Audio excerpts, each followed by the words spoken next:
And now let's talk about Serie A. AC Milan 2-0 Juventus. Juventus really becoming a solid mid-table team there, John. Yeah, and the numbers back that up. They are solidly mid-table. They are below sides such as Lazio, Fiorentina, Sassuolo, Udinese, Atalanta. Those teams obviously been a little bit higher. Atalanta have anyway, but like very much mid-table in terms of the underlying numbers. Yeah. And if you watch them for any extended period of time, you'll see why, because they are really looking clueless under Allegri. Crap, yes. Is it time for is Allegri going to be going soon? We thought he might be a few weeks ago. I mean, like it's worth pointing out the World Cup coming up, although Italy aren't in the World Cup, so lots of those players aren't actually going anywhere.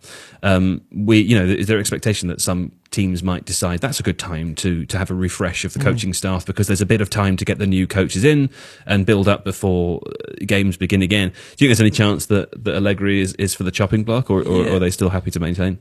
It's an interesting one because I think he's one of those managers who there are sort of rumours that the club can't really afford to sack him, and so you end up with this sort of awkward situation where you can't really do anything because you're sort of hamstrung as to having the manager. I don't know any of the ins and outs of the finances, but if that is the case, hypothetically, we don't know if it is, but I feel like we've heard that a lot recently.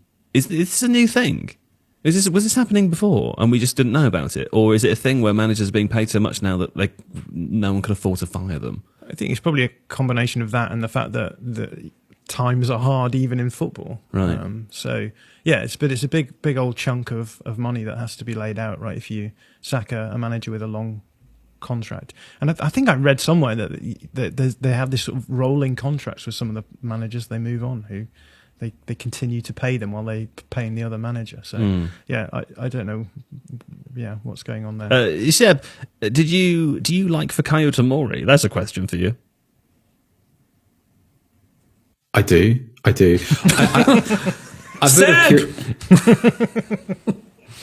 Stafford-Bloor.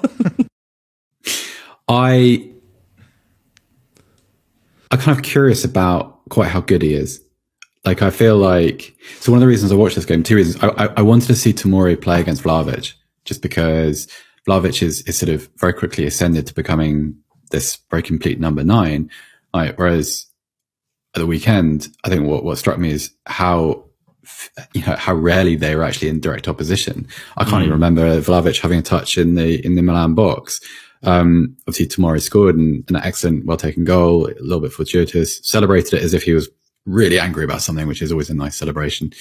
But I think it's kind of descriptive of where Juve are, in that, like, you're number 9. You cannot examine any potential weaknesses in a defense because every touch he has, and remember, Vlahovic is quite good at linking the play, but he's not one of those kind of like 9.5 number 9s who is actually also a little bit of a playmaker. His link play is actually quite formulaic and basic, and it has improved since he was at Fiorentina, but not dramatically so.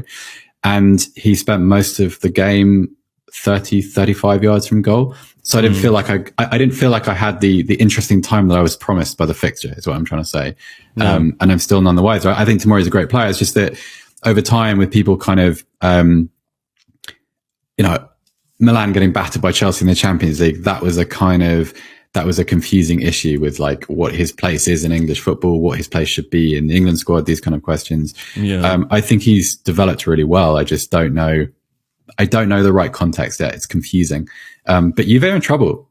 Like Juve, the sort of saving grace is potentially, Chiesa will be back in the new year. But after that kind of injury, and a player who is as dynamic as Chiesa is, he's not going to come back as the player he was, because it just never happens that way. You need 3, 6, maybe even a year. To kind of hit a stride. Yeah. And you've got too many players who you feel like, alongside the Allegri issue, there's players that you think the club would rather not have on their wage bill. And who we know the club is trying to shift over the summer, right until the end of the transfer window, they weren't able to. And it's a little bit of a mess. They're not like, if you think of the very successful Juve teams, you think of their definition, and not just under Conte, but Allegri previously too.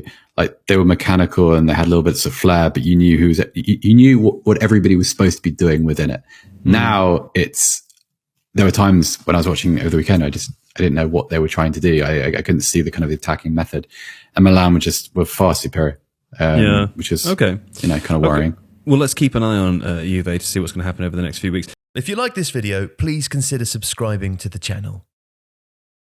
The Athletic is home to some of the world's best sports journalists, including David Ornstein, Daniel Taylor, Ollie Kay, Amy Lawrence and Rafa Honigstein.